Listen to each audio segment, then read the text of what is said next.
Hello everyone, welcome back.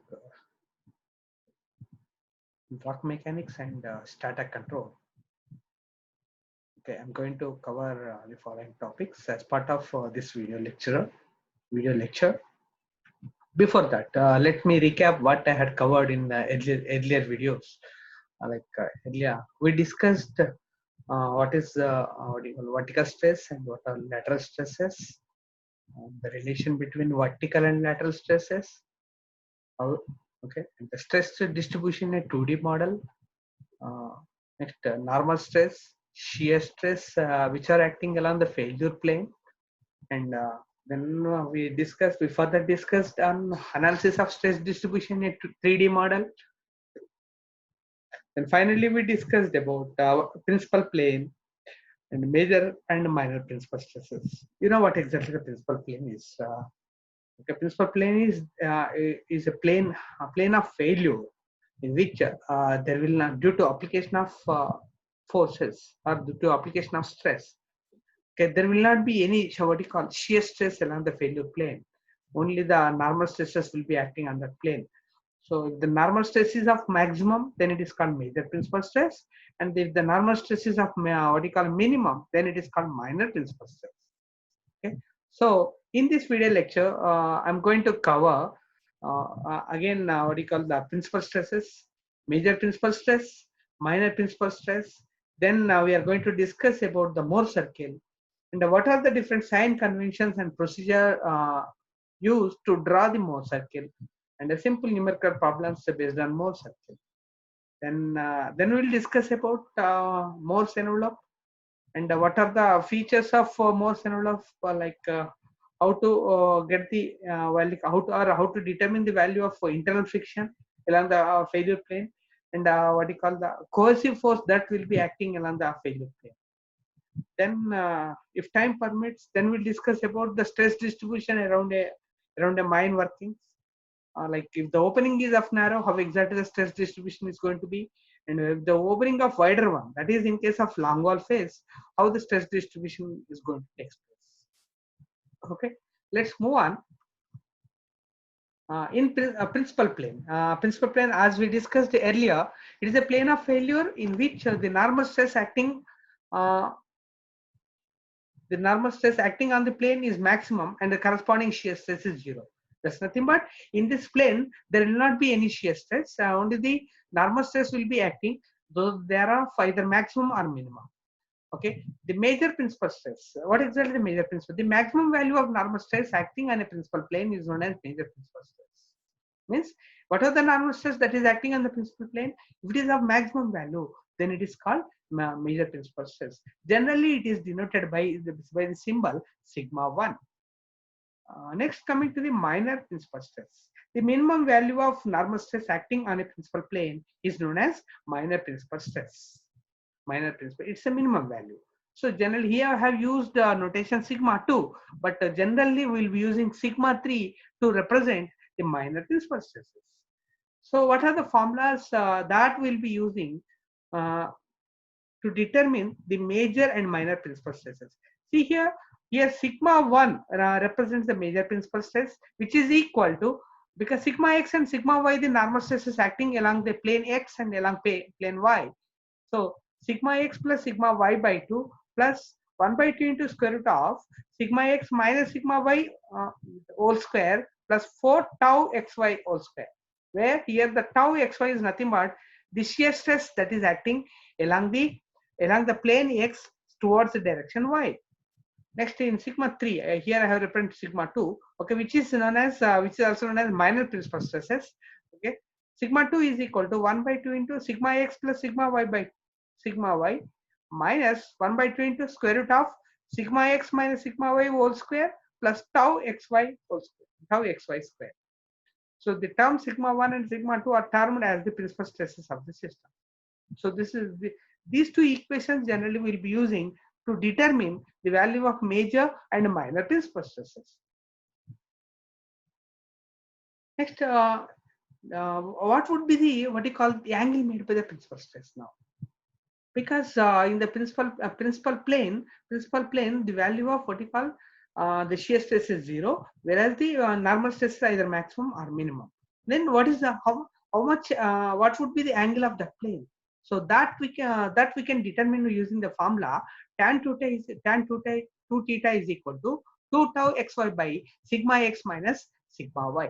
So here from this we can get the value of the angle of failure plane theta is equal to 1 by 2 into tan inverse of 2 tau xy by, if I simplify this one, tan inverse of 2 tau xy by sigma x minus sigma y. Okay, this is about the angle of principal plane, or the angle made by the principal plane. Next, let's go on. What exactly the Mohr circle now? What is the definition of Mohr circle? So it is a graphical representation of stress acting on a two-dimensional plane. If you look at here, this diagram basically represents a two-dimensional plane in which sigma x is the normal stress acting along x direction and sigma y is the normal stress acting along the y direction. Whereas the tau xy is nothing but the shear stress acting on the plane x, which is acting towards the y direction, and tau yx is nothing but the shear stress acting on the plane y and acting towards the x direction. So this diagram basically depicts the stress, what you call different stresses that are acting on a two-dimensional plane. So the stress that are acting in a two-dimensional plane can be represented graphically by using Mohr circle. So let's see how we can represent the information, this information in the form of a graph. So before that, before we start moving on how to plot or how to draw a Mohr circle, we need to understand the sign conventions. Okay. Now look at here. The sign conventions used to draw the Mohr circle. So the normal stress acting on a 2D block, if it is of tensile nature, it is taken as positive. Next, if it is of compressive nature, it is taken as negative. Look at here. In this case, the normal stresses which are acting on this plane, on the plane X and the plane Y, they are of tensile nature. So definitely they have to be taken as positive.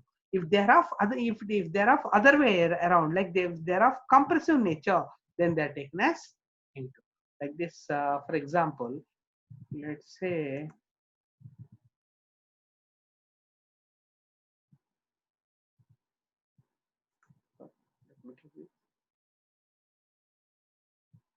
like this. They are of compressive nature. In this, here it is tensile, here it is, they are of compressive nature. Then they will be taken as negative. And here the other one is which are of what you call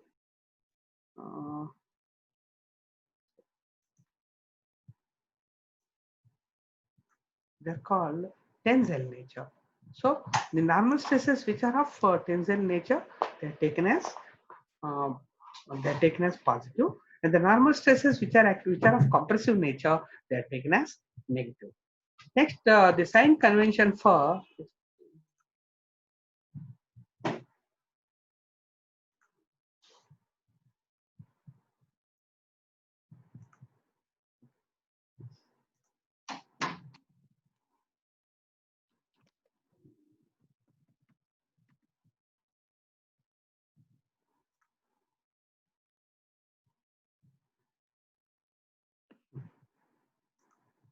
okay.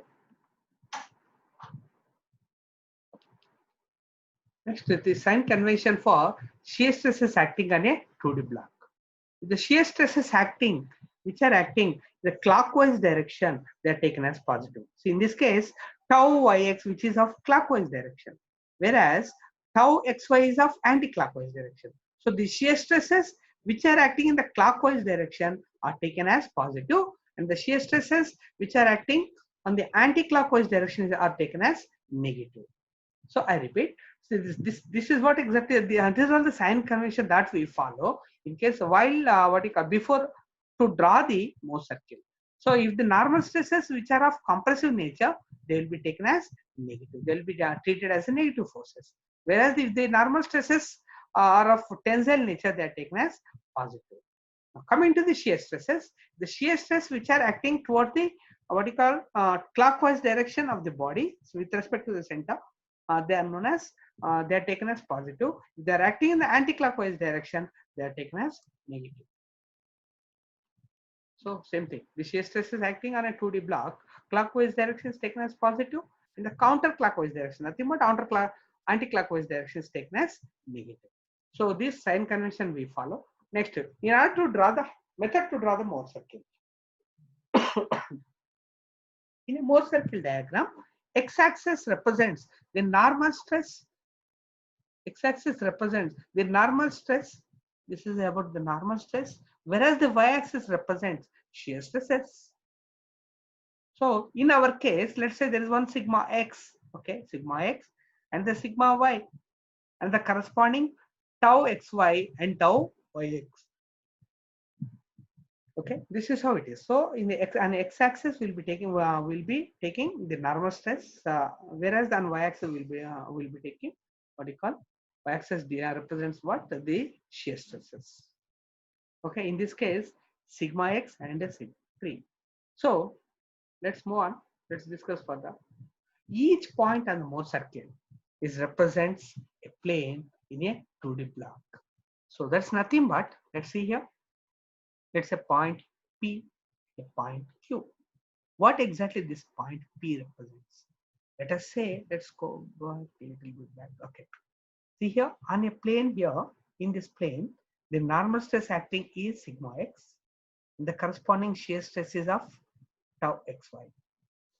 Next, on this one, here since the tau xy is acting this one, it is taken as negative, and this is sigma x. Whereas in this one, this normal stress is of sigma y, and this is taken as tau yx, which is acting in the clockwise direction. That's why it will be treated as positive. Now, here the point P, it represents what?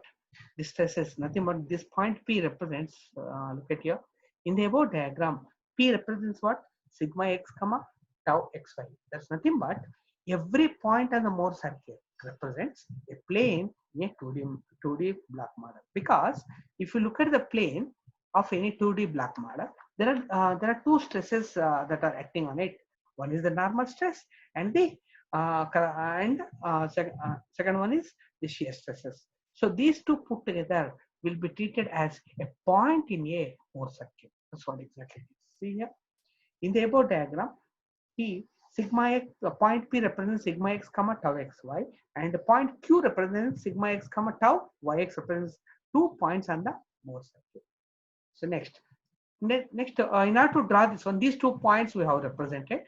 Next, in order to draw the Mohr circle, these 2 points will be joined. Like point P to point Q will be joining. So it will intercept the x-axis at a point O dash. Here the O is origin. This is what the O dash of it, center of the circle. Okay. Now taking, look at here, O dash. Next, the center of the Mohr circle is given by this. Now look at here how to get this center. As I said, there are 2 points which have marked it, and each point represents a plane in a 2D block of model. 2D block model. Okay. Now join these 2 points, and that which will intersect the x-axis at a point O dash. Next, with O dash as a center and O dash P or O dash Q as radius, draw a circle. Need to draw a circle like this. Okay. Now, how to get this center of this and the radius of this? How to get this one? Okay. Let's say center of this is given by, see here, this point, right? Center of this one is, how to get this? Look at here, up to this point is sigma x and this is sigma y. Okay, this difference between them will give what? Sigma x minus sigma y, this portion.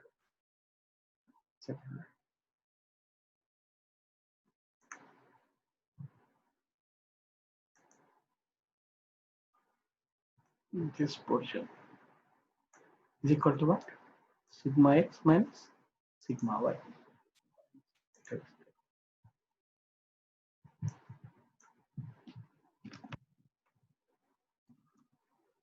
I cannot put sigma symbol here, so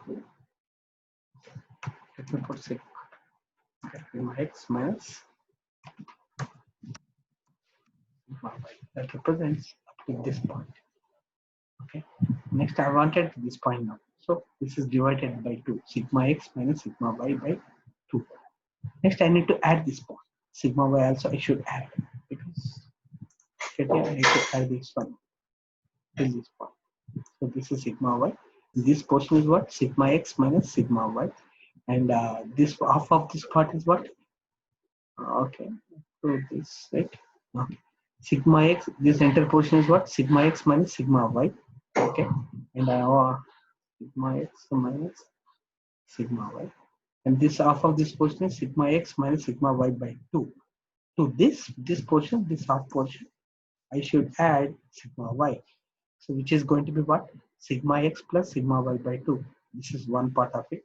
And since the y-axis is 0, so the center of the circle is how much? Sigma x plus sigma y by 2, comma 0.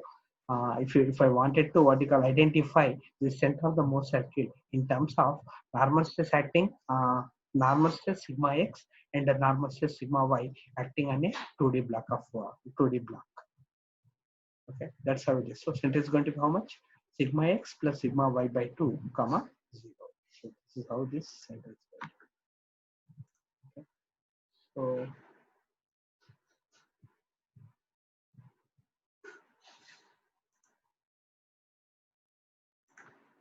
right. So let's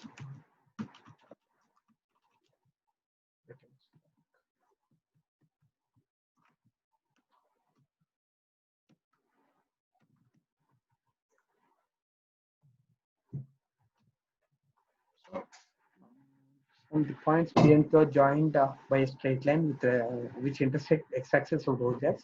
And the center of the Mohr circle is given by this must be equal to sigma x plus sigma y by 2, comma 0.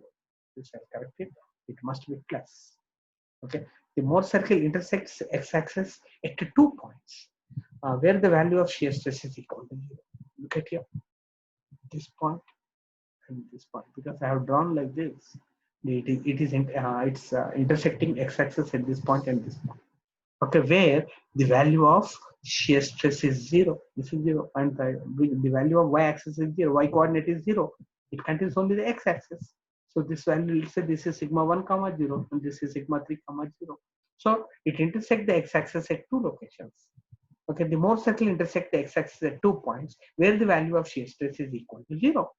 The value of normal stress at which the shear stress value, that is tau, is equal to 0 is known as principal stresses. Okay, this we discussed already. Next, in the above diagram, sigma 1 and sigma 3 are known as major and minor principal stresses. Nothing but this sigma 1 is up to this. From this, this is called major principal stress, and the sigma 3, this part, this is called minor principal stress now. So we know the now let us find out what they call the radius of the Mohr circle and the center of the Mohr circle in terms of principal stresses. How to find out that? Look at here.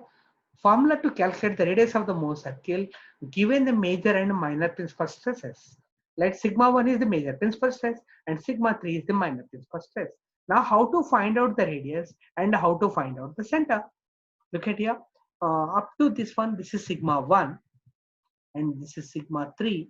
If I wanted to get the radius of this, obviously diameter is equal to how much? Sigma 1 minus sigma 3, because up to this point is this, and this is sigma 3. Sigma 1 minus sigma 3 represents, one second.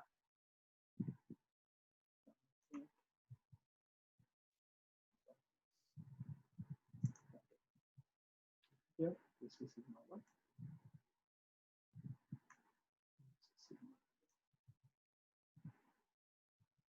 Okay. This difference I got it. So sigma 1 minus sigma 3, this portion will get it. And sigma 1 minus sigma 3, half of that will be the radius of. That's how we'll be calculating the radius. So the radius of the Mohr circle in terms of principal stresses is sigma 1 minus sigma 3 by 2. Next, how to get the center? Center is nothing but from this we need to get it. But we know up to this part is sigma 1 minus sigma 3 by 2 plus how much is this value? This is sigma 3 plus sigma 3. So if I do that, then we'll be getting what? If I simplify that, the center is going to be sigma 1 plus sigma 3 by 2 comma 0 because this y-axis is 0. That's what it is. Whereas in terms of the normal stress is acting similar way, the normal stress is acting what do you call, acting on the plane along x-axis and along x direction is sigma x, and the normal acting along y direction is sigma y. And in terms of sigma x and sigma y, now what do you call, the radius of the Mohr circle is equal to how much is this? I wanted this one. This is sigma x up to this, and this is sigma y up to this. Okay, this is half of that. But we need to calculate using Pythagoras theorem. We need to calculate it. But the center of the Mohr circle is how much? Sigma x plus, in terms of sigma x and sigma y, this one sigma x plus sigma y by 2. Whereas if you know the principal stresses, major and minor principal stresses, in terms of principal stresses sigma 1, sigma 3, the center is going to be sigma 1 minus sigma 3 by sigma 1 plus sigma 3 by 2 comma 0. That is what exactly center. And the radius is going to be how much? Sigma 1 minus sigma 3 by 2. Let's see here. Let me stop this one here.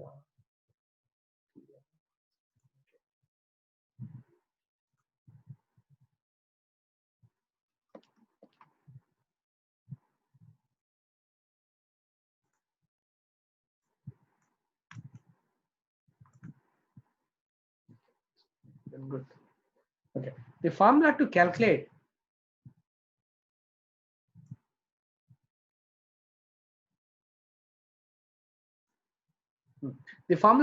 the radius of the Mohr circle is given the major and minor principal stresses, that is sigma 1 comma sigma 3. So the radius, as we discussed, the radius of the Mohr circle is equal to how much?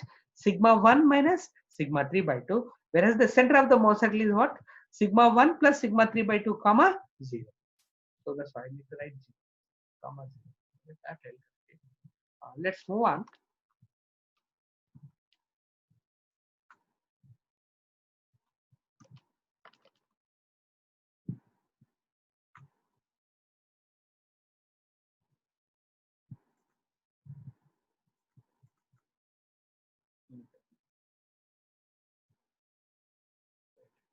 Next one, let us solve simple numerical problems on Mohr circle. Okay.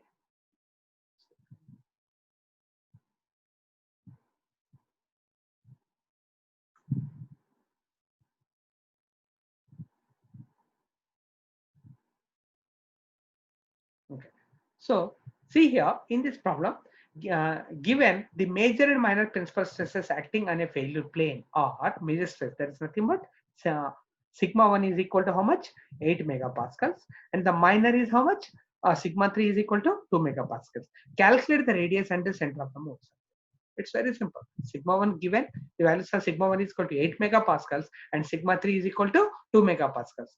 We know the radius of the Mohr circle is equal to sigma 1 minus sigma 3 by 2. That is nothing but major minus minor by 2.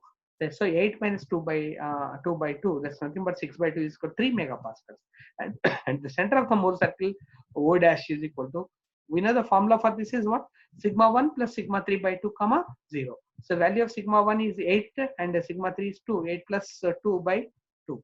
So that is nothing but 5. 5 comma 0 is the center of the Mohr circle.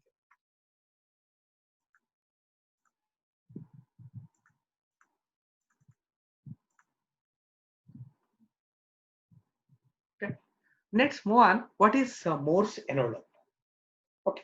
Basically, the Mohr's envelope is used to represent what you call the internal features of the failure plane.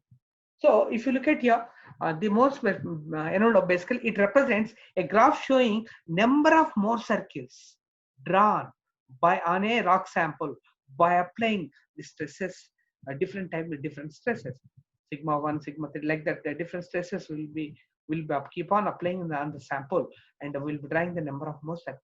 See, this is one circle 1, Mohr circle 2, Mohr circle 3, Mohr circle 4, like this. So after drawing our different number of Mohr circles under various conditions, okay.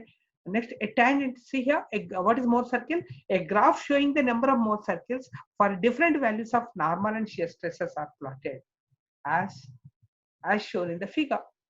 This one. Next, Mohr's envelope is nothing but a tangent drawn to all the Mohr circles is known as Mohr's envelope. This one. This is called Mohr's envelope. Generally, people assume that. Generally, will assume that they what you call the line which is which represents the Mohr's envelope is of straight line, but it is not so. It is a kind of some curve like this. It's not straight line. Okay. So next one.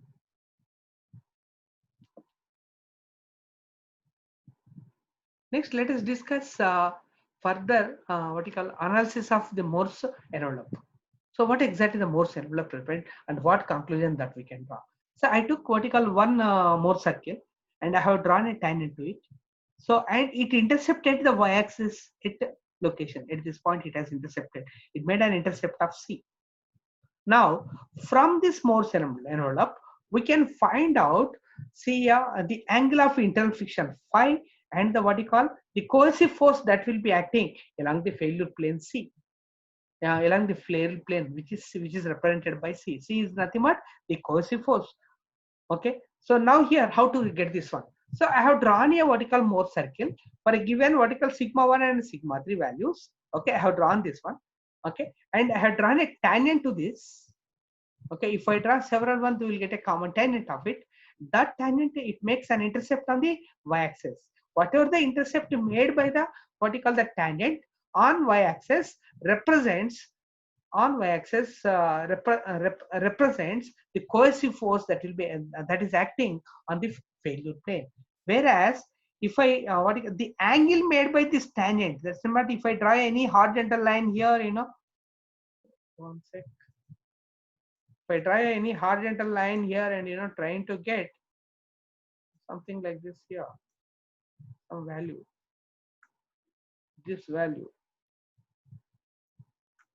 Okay, so the angle made by the tangent with the horizontal, which represents the angle of internal friction, which is acting along the failure plane. So that's what exactly the information that we can draw from the Mohr's envelope. So based on this only, Mohr and Coulomb has derived a failure criteria that is called Mohr's Coulomb failure criteria. You get here? From the Mohr's envelope, a tangent is drawn to all the Mohr circles from which we can infer the following information. The angle made by the tangent with the horizontal, that's what we discussed earlier.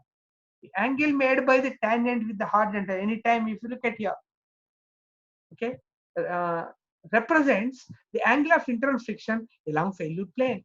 Next, intercept made by the tangent.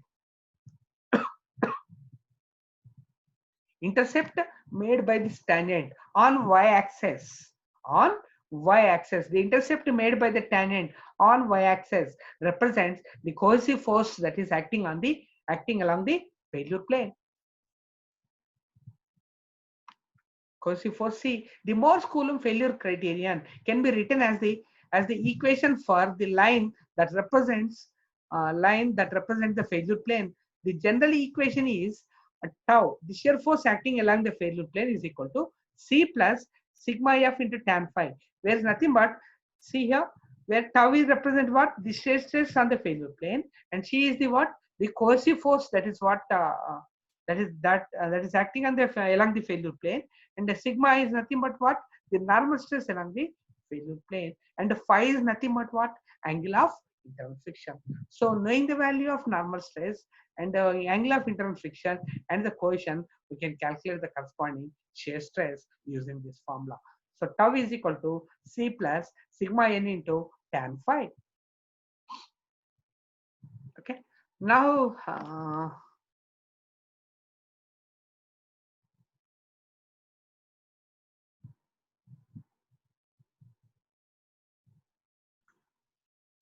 let's move on.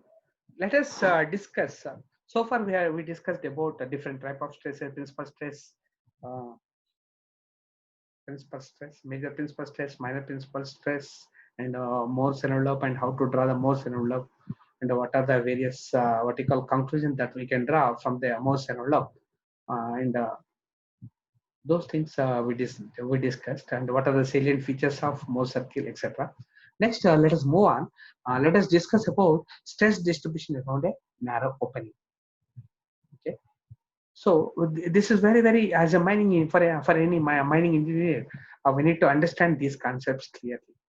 Okay, stress distribution around because it depends on the what you call the extent to which you made an excavation. Like it could be a smaller opening or it could be a very large opening. Large opening in the sense, in case of long wall mining, generally we'll be extracting the entire length of the face. There's nothing but the wider opening. So the entire as a single block will be what you call extracting the coal. Whereas in case of board and pillar, will be board, nothing but will be what you call developing the pillars into number of developing the coal block into number of pillars by driving a small openings. So depending on the length of the opening, the stress distribution redistribution takes place. Since the deposit is present at a greater depth, at a very greater depth, okay, and due to overlying strata, there is a overlying strata, and still you are trying to make the opening. Okay, we need to control the behavior of the strata. That's what exactly. That's where exactly what you call the need of rock mechanics coming to the picture. So for that, so just to move forward, stress distribution around a narrow opening. Okay, in board and pillar method of mining, smaller openings are made to develop the coal deposit into number of pillars. So before an excavation is done in underground mine, what you can see here, before we make any excavation into underground mine, there are of what in situ condition. There are in situ condition, and where all the forces or all the stresses which are acting in from different directions, they are of in equilibrium. See, before an excavation is done in an underground mine, the rocks in situ are subjected to vertical and lateral pressure, which are in equilibrium. That's P1, P2, P3 are in equilibrium. Okay. Next, the effect of P1 compresses the rock in a vertical direction, and as the strata is not able to expand sideways, there include lateral forces united by member P2. An underground roadway is made in a mine. Okay. See here in this diagram. So this diagram basically represents the stress distribution around the narrow opening. See here, the effect of P1. Initially, it was there are equilibrium. So that's what the effect of P1 is of compress the rock in a vertical direction. As the strata is not able to expand sideways, because it is sideways, there is an induced lateral compressive forces along the beds denoted by P2. P2 this one. So here, this P1 represents what you call the compressive forces or uniaxial forces, whereas the P2 represents what the corresponding lateral forces. P2. Okay. Next, when an underground roadway is made in a mine, the equilibrium of pre-mining force is disturbed, and there is a redistribution of vertical and lateral pressures. The new kind of forces also come into the play. That's what exactly it is. As I said, in situ condition, the forces which are acting off for P1, P2, P3 are in equilibrium. So soon after making this opening, what happened? The equilibrium of pre-mining forces gets disturbed, and there is a redistribution of vertical and lateral pressures. The new kind of forces also comes into the picture. The redistribution of pressure is explained by the pressure arch theory, as illustrated in the below figure. This figure basically represents the pressure arch theory. Look at here. P1 are the vertical forces and the P2 are the lateral forces now. Okay, look at here in the above diagram, what exactly it is. Okay, in this figure, B represents what? Bending forces.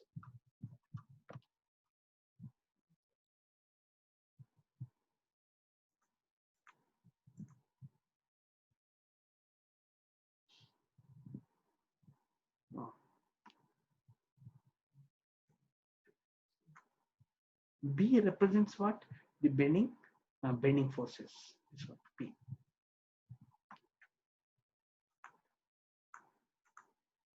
Okay, bending forces. Next, P2 is the lateral forces, which increases, which intensity of which increases with the depth, and S is the shear forces. Look at here, where are the shear forces? This part. These are the bending forces, shear forces, and the P2 represents what? The lateral forces. Next, P1 is the vertical compressive forces, which are proportional to the depth. See, P1 are the vertical compressive forces, and P2 is the lateral forces, and the B is the bending forces, and S is the shear force.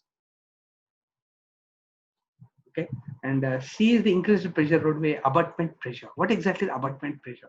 Abutment pressure is nothing but, see here, the C represents the abutment pressure. This one. Whenever the initially forces were acting like this, it was like this. So before making the opening, they were in equilibrium, and it was acting like this. Okay. Next one. After making this opening, what are the forces that were in equilibrium? Because initially they were in equilibrium, they get disturbed. That's what the previous slide says. Okay, and gets redistributed. Some portion of it gets redistributed. It's get redistributed like this. Like this. Like this, it gets redistributed. Here also it is like this. Like this, it gets redistributed. So it gets redistributed, but not to the full extent. So due to redistribution of force, there will be an excess of force which will be acting on the edges of the opening. That is known as abutment pressure. Abutment pressure is nothing but the load due to redistribution of the forces. The excess of load which is acting on the edges of the opening. These two are the edges. This is called abutment pressure. C represents the abutment pressure. That's what exactly it is. So redistribution takes place. P1 is the uniaxial forces or the vertical forces, and the P2 is the lateral forces. And the vertical, the pressure which are acting along this one, and on the edges of the opening due to redistribution is known as abutment pressure. Next, what happens if the forces which are acting at this one? See here, if I won't provide any kind of support in this opening, what happens? The immediate layers present which are above the opening, they are subjected to bending. That's why they represent the symbol B represent the bending forces. That's what exactly it is. Bending forces. So there will be a separation between the layers of the strata. Bending forces, and there will be a separation between the layers of the strata. This separation is called bed separation. This separation is called bed separation. Okay. Okay.